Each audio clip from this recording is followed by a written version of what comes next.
Okay, got this looking pretty good, but I want to get a shot of these gaskets. This RTV here is what they use. I think they do make a gasket for that, but everything I've found says just use RTV, it works better. So I want to get a shot of it before I peel off this old stuff and clean up that surface. There's one there, and also back here starts here and goes to there.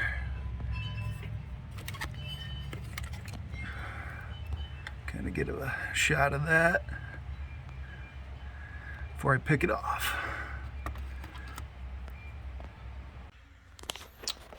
All right, getting ready to put the head on, and I wanted to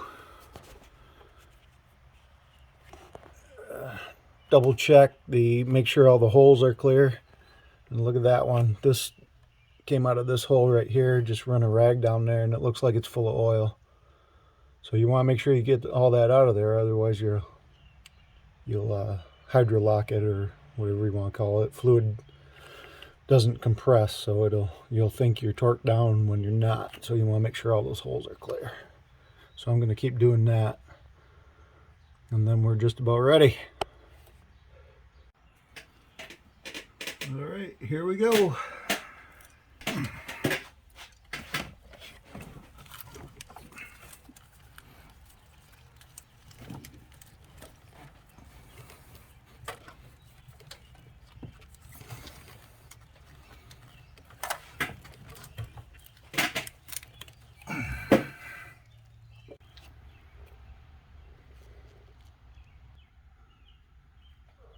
All right, let's see if that works. With any luck, this one will be easier because there's not as much stuff in the way.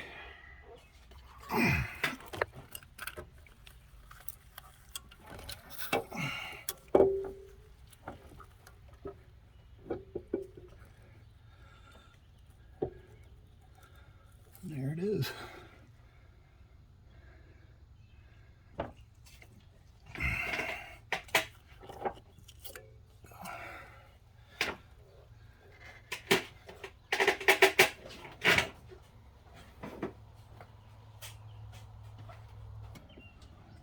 Okay.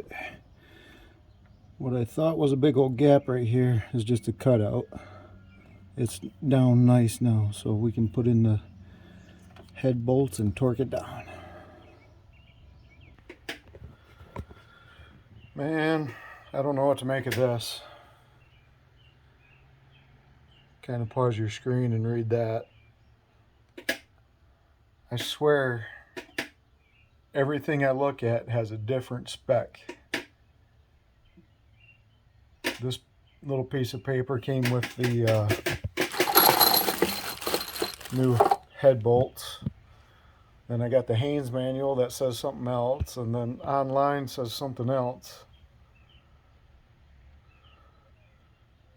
But the biggest concern is it says the lower intake needs to be installed at the same time.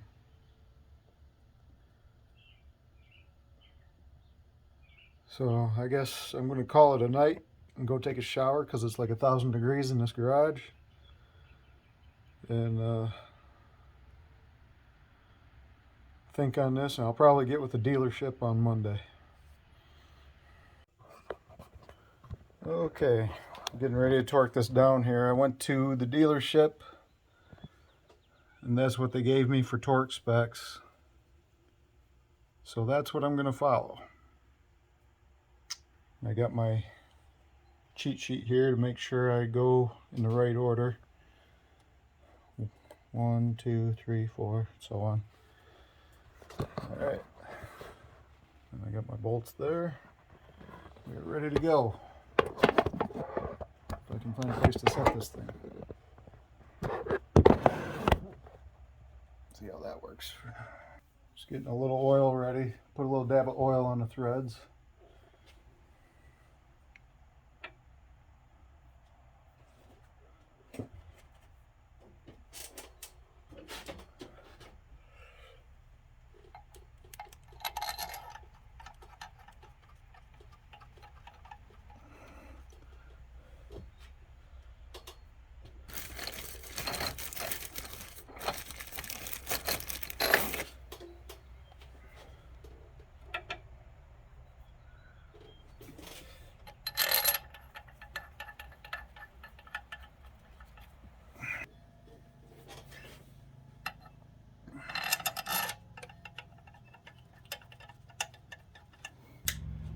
First step is 25 foot-pounds. We're still at 25 foot-pounds, but you want to go through them a couple times.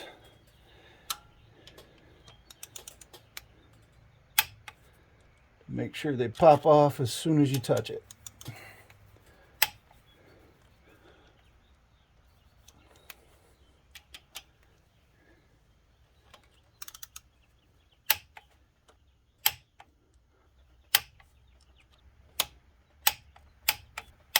Perfect.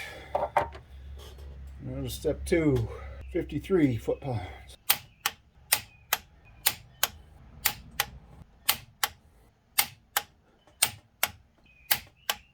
There. Now we do an additional 90 degrees. All right. Well, naturally, I forgot to turn the camera back on, but I used a combination of an electronic torque wrench with angle on it. Plus, I put I don't know if you can make it out, a little blue dot on there.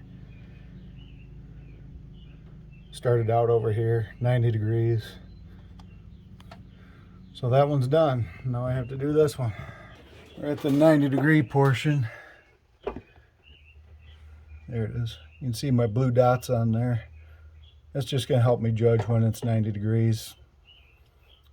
I got a angle torque wrench, but I still like to see it visually.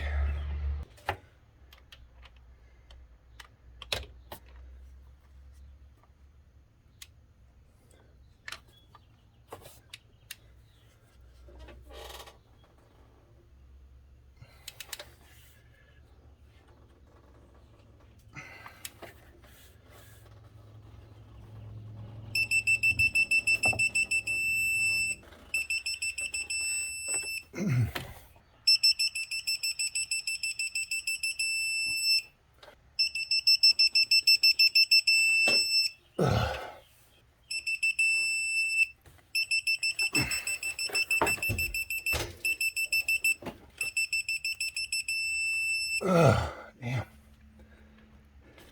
I don't know if I trust that one. That one was weird. I mean, we're gonna trust it, but it was just weird. Okay. I think we're ready to install the upper intake here. Got the gaskets laying there ready. I just need to put a stickle of RTV along here. Same back here along that surface there. Right there. And then we'll be able to put the intake on. I've made a couple practice runs. Hopefully it goes smooth.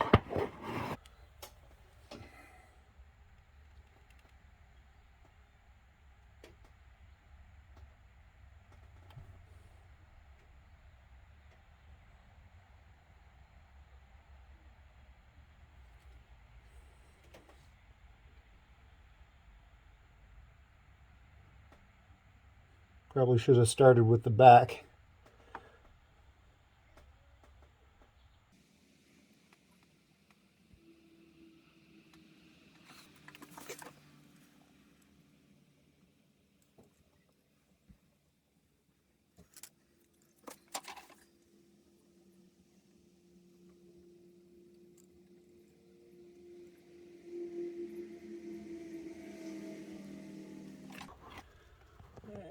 Got the RTV in there.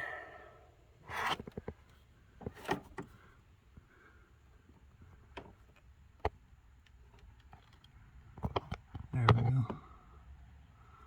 Looks pretty good. Get the gaskets in and then put the intake on.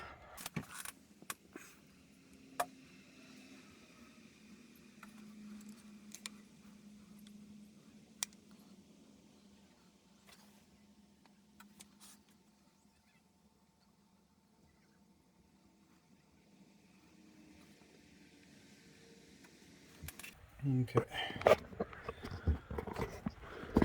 Gaskets are in. I just worked it a little bit in these corners, so it's actually up a little bit behind that, so it makes it sure it fills that gap that's going to be there. let's get the intake on.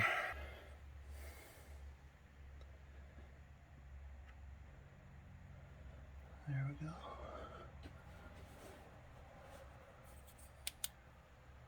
There we go.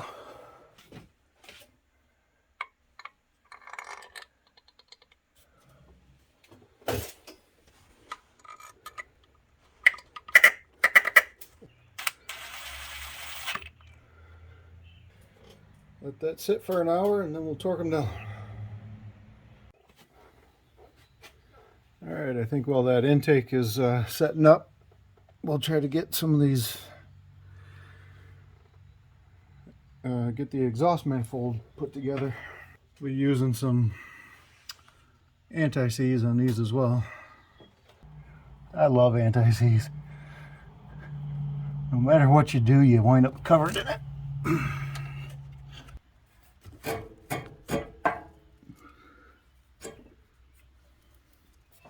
Don't have enough bends in my arm. Damn.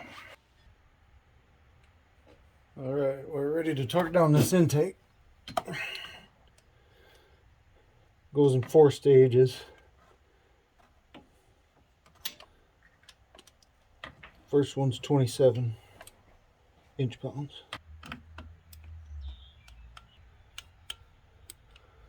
Only 3 more steps to go. Alright, that was a lot of work. The lower intake's torqued down, but you have to go through each stage about 4 times because it's going into a V. So it takes about 4 times before they all pop off at the correct torque. So that was a lot of work. It's starting to get a little warm out here. Alright, back to the exhaust manifold. That's proving difficult. Alright, lower intakes in. Fuel rail, I redid the torque specs on that. I found some torque specs and went through and redid that. Next up is the push rods and rockers. So we'll get those installed.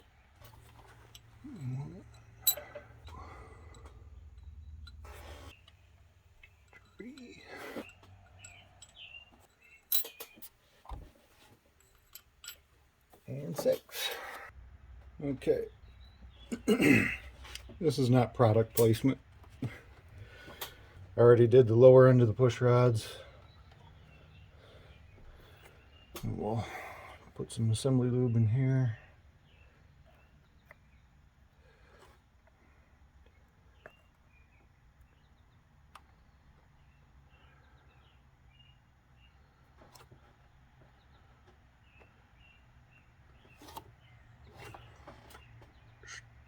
There.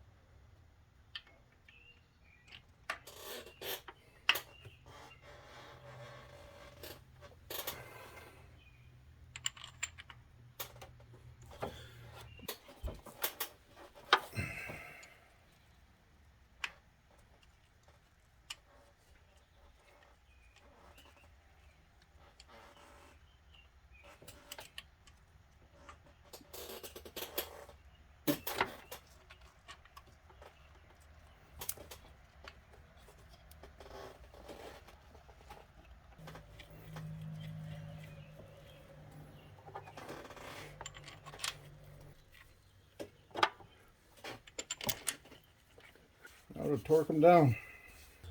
Alright, the manual says 24 and then an additional 90.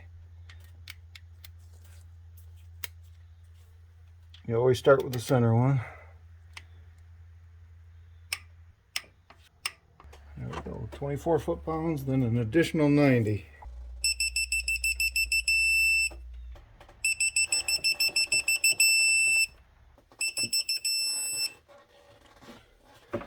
There we go. I'll do the other side. Next, we're going to put on the valve cover gaskets. The valve covers. Just going to try to lubricate every. Whoop.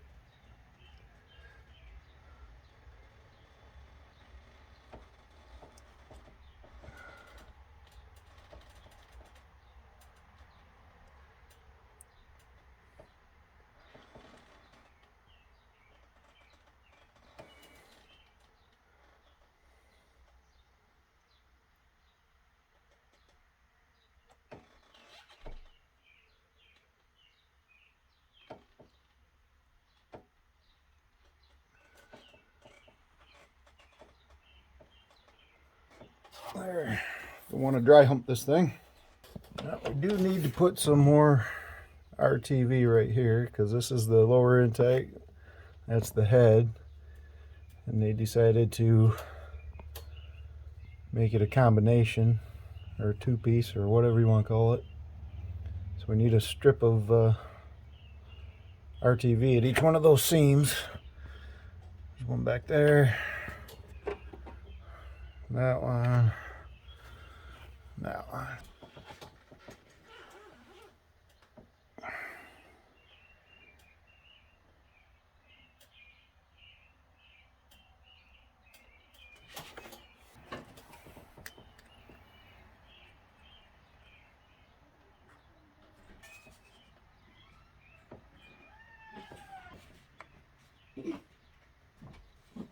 Forgot to film that, just put the gasket on.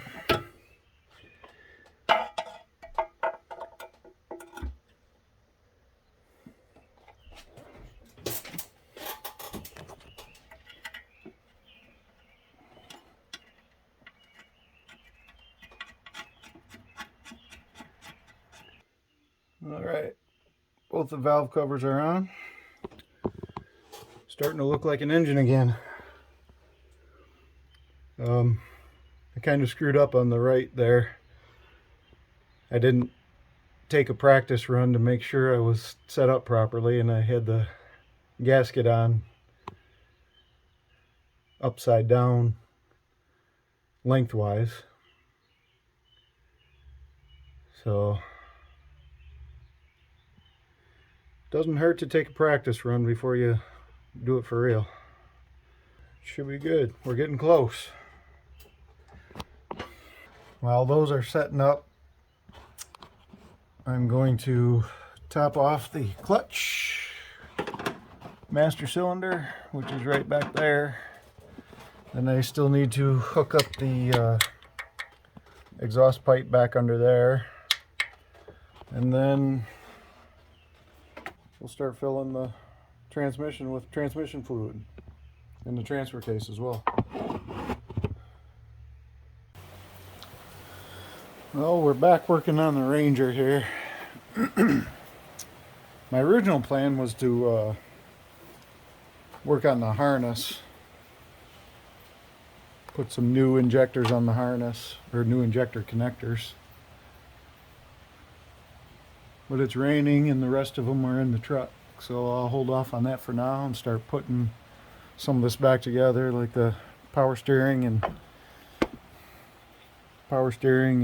air conditioner, or get them back mounted. Alright, let's do it. Alright, got that all wrapped up nice. Looks pretty good.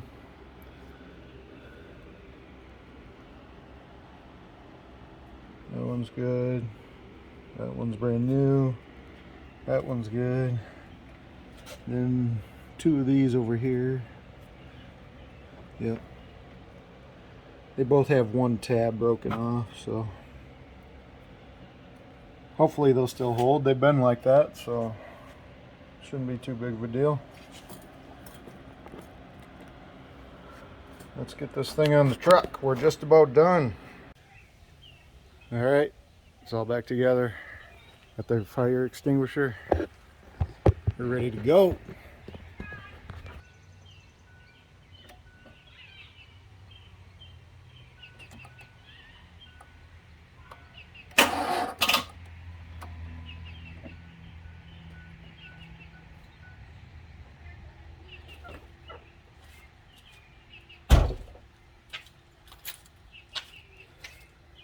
And naturally the battery's dead.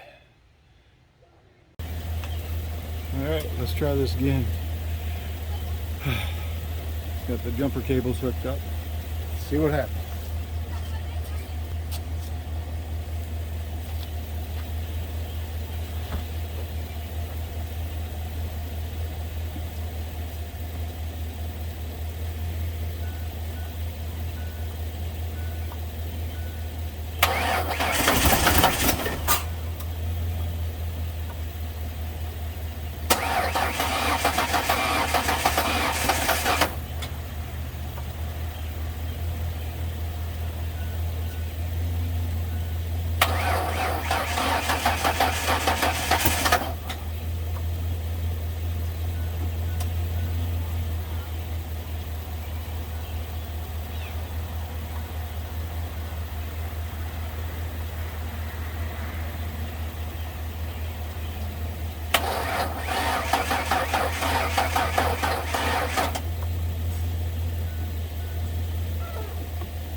Alright, we're going to try again.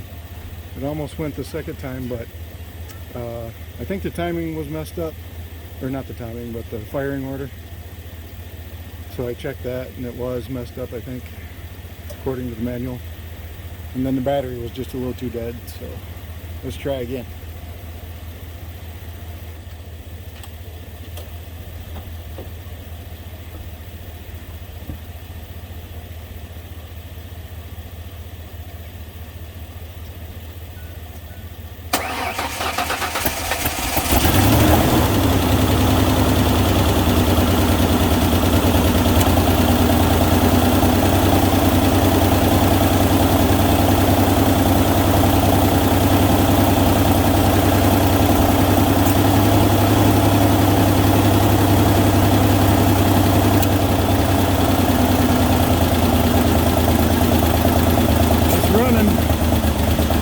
Maybe. Sounds like it's got an exhaust leak though.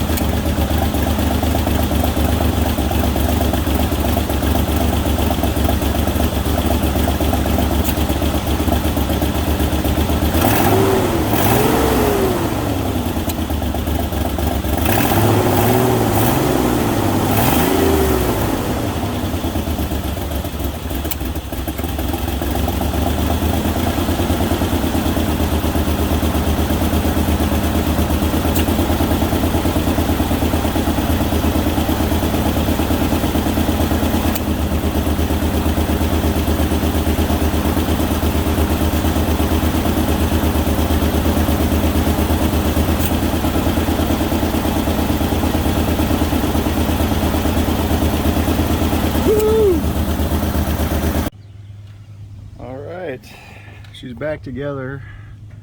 I didn't film a whole lot of it because it was fiddly process. I highly recommend filming or taking pictures of how your wires are routed. It's pretty easy to see where they go as far as what they connect to, but how they're routed was where I made a mistake. So I highly recommend filming that. It'll just make everything so much easier when you're putting it back together. But anyway, I've had it out probably put about 50 miles on it, give or take, and it's running pretty good. The first test drive I had a leaking fuel injector. Of course it was this one way in the back here, so I had to take the intake back off and just had to work it back and forth and get it seated in there. It's just seated on a couple of O-rings top and bottom. So once that quit spraying around, everything's been pretty good. All my warning lights are off. I don't have any warning lights anymore.